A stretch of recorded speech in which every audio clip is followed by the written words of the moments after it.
I'm Edie Lush, and I'm here at the Hub Pavilion in Davos. Very pleased to be joined by Natalia Allen. She's the founder, she's the creative director of her own company, Design Futurist. Welcome, and tell me why you're here in Davos. Thank you. I'm here today because I'm a young global leader as a part of the World Economic Forum. I was nominated in 2009 because of my accomplishments at an early age. So tell me about some of these accomplishments. You've worked with surfers, you've worked with major companies. Yes. Tell me a little bit about what you're doing. Yeah, I always started off thinking that we could not assume that we knew the answer to the problem, that we had to imagine. And very early on, I reached out to companies like DuPont and Philips and formed relationships with them, developing new products to case their technologies. And that evolved into a point of view as a designer, thinking about the future and thinking about, how can we be innovative and wrapping that all in sustainability. And so my role in the industry largely is to help companies which are very good at what they do learn something new. And in doing so, they create new product categories, expand their businesses. And become more profitable as well? That's the idea. That's part of it. That's part Give of me it. one of your recent projects, like a jacket or something that you've designed recently, and a little bit about the story. Sure. So recently I was brought into Calvin Klein and worked with Italo Zucchelli, who's the creative director of men's collection. And we had this really fascinating assignment of how do we make the collection sing? How do we add something to it that's just going to be so unbelievable?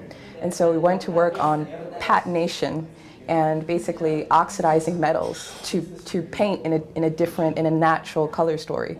And so when you learn about the oxidation of copper, of nickel, of silver, you can find nature's beautiful rainbow.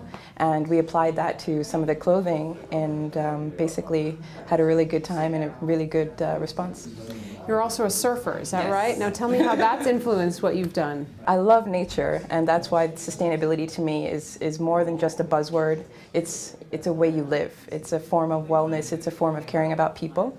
And for me, the ocean is one of those places where I feel humbled and connected to life, and it's probably one of the most fun experiences I could ever ask for. So I have, as a result, worked with many surfing brands like Quiksilver, mainly helping their businesses understand how to elevate their appearances and kind of basically mature the brand and go after maybe a more high-end clientele. So tell me, when you work with Quiksilver, what does that result in? What has that collaboration resulted in terms of products? Yeah, absolutely. I work directly with the marketing department, and they have a brand which was targeting people over 30 years of age, and it's sort of a neglected market. And Quiksilver is looked at as a very young brand, and they don't want to lose that. And over 30 doesn't mean you're not young. I mean, it's all about the psychographic.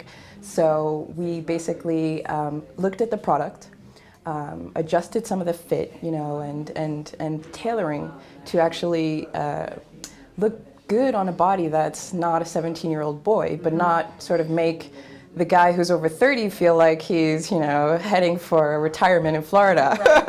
So it was sort of redesigning some of the product, and then also the messaging, so the story. So who are the surfers we're going to photograph? Where are we going to photograph them? Because it's not going to be the same thing that's done for the core brand. And as a result, business grew. So it works for everybody. Yeah.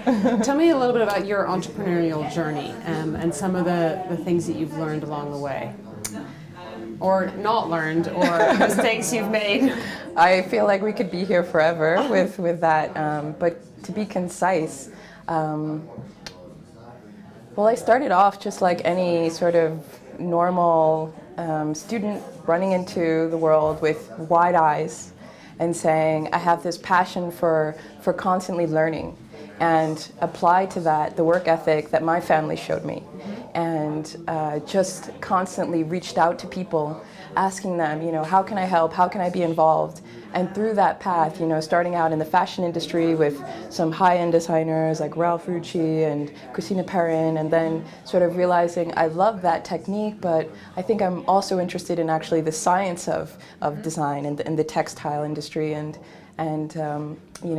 formed relationships there, and developed this very interesting, how would you say, space between these two worlds that I think are so, it's so important, the intersection of, but the education, the industry doesn't like really allow you to maybe grow enough or do all that you want?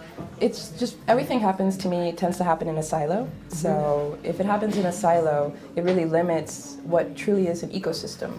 And so I feel as though the textiles, where they come from, how the garment is constructed, how you sell it, to whom you sell it, the whole process is actually an ecosystem, just like in nature.